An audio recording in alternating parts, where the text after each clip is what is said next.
Anderson Torres é assunto dos principais jornais do país e também nosso assunto agora. O Supremo Tribunal Federal acatou o pedido aí da PGR, incluiu o ex-presidente Jair Bolsonaro na investigação sobre os ataques em Brasília. Paula Lobão tem mais informações.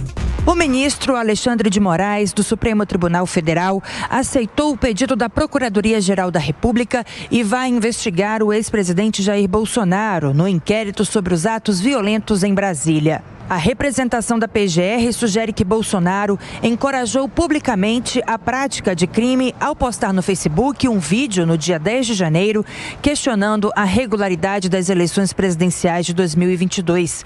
A publicação foi apagada no dia seguinte. Segundo a PGR, ainda que a postagem tenha sido feita após os episódios de violência e vandalismo, as condutas apontadas devem ser investigadas. Foi inclusive pedido à Meta, a empresa dona do Facebook, de forma imediata, a preservação do vídeo, apagado do perfil do ex-presidente. De acordo com o subprocurador-geral da República, Carlos Frederico Santos, coordenador do Grupo Estratégico de Combate aos Atos Antidemocráticos, não se nega a existência de conexão probatória entre os fatos contidos na representação e o objeto deste inquérito, mais amplo em extensão. Por tal motivo, justifica-se a apuração global dos atos praticados antes e depois de 8 de janeiro de 2023 pelo representado. Na decisão, Alexandre de Moraes argumentou que o pronunciamento do ex-presidente Jair Messias Bolsonaro se revelou como mais uma das ocasiões em que o então mandatário se posicionou de forma, em tese, criminosa e atentatória às instituições, em especial o Supremo Tribunal Federal.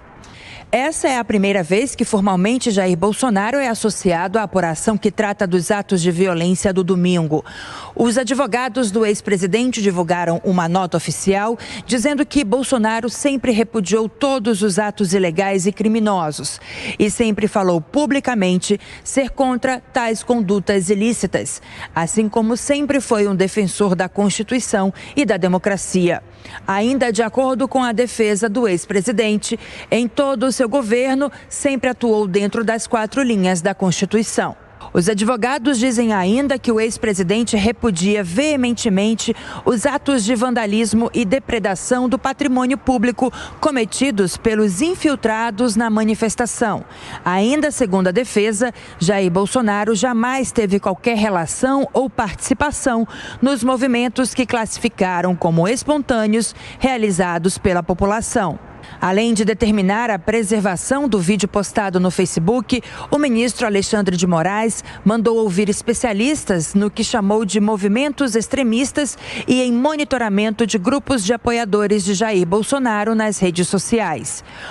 Como Bolsonaro está fora do Brasil, Alexandre de Moraes disse que o pedido para ouvir o ex-presidente só será analisado posteriormente.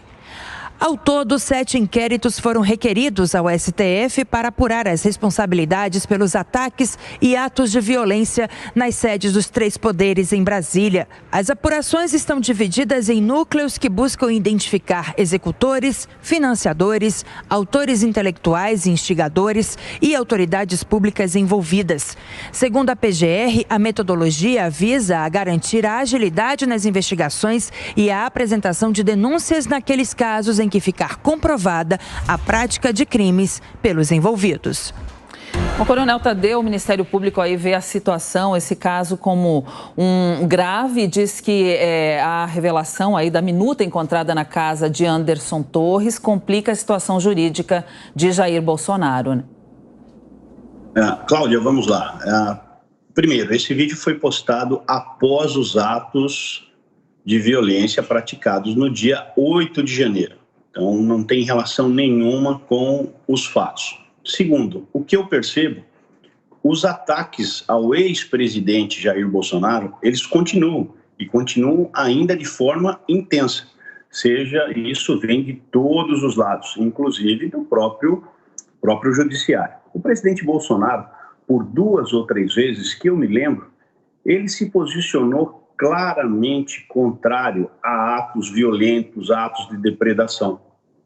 E o que me causa muita surpresa e estranheza é que atos semelhantes ao que ocorreu no dia 8 de janeiro, e nós voltamos no tempo em 2017, quando um grupo de petistas invadiu a sede de 2 ministérios. Eu não me recordo exatamente quais foram os prédios, quais foram os ministérios, mas parece que um foi o Ministério da Saúde. Fizeram exatamente a mesma coisa e nada aconteceu à época. Então, são tratamentos diferentes que estão sendo dados a um caso, eu não vou dizer exatamente igual, mas muito semelhantes, muito próximos. E essa agressão ao presidente Bolsonaro, ela precisa parar. Né? Não tem por que você ficar agora com o ex-presidente, e eu falo que não só em relação aos atos, nós tivemos aí a divulgação dos gastos de uma forma completamente errada, causando uma desinformação terrível em relação ao tal cartão corporativo, e depois as verdades começaram a aparecer. Nós acabamos vendo que o presidente Lula foi o que mais gastou com cartão corporativo, depois foi a presidente Dilma e depois vinha o presidente Bolsonaro. Então, não é só esse fato que a gente tem que analisar do dia 8 e se o Bolsonaro tem relação ou não, que eu tenho certeza absoluta, a minha convicção é de que ele não tem nada a ver com isso.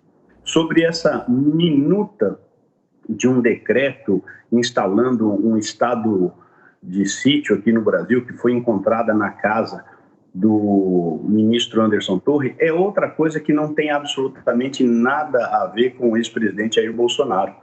Ele nem participou disso, foi encontrado na casa do ex-ministro, e ele mesmo já disse que aquilo ali era um material que iria para descarte.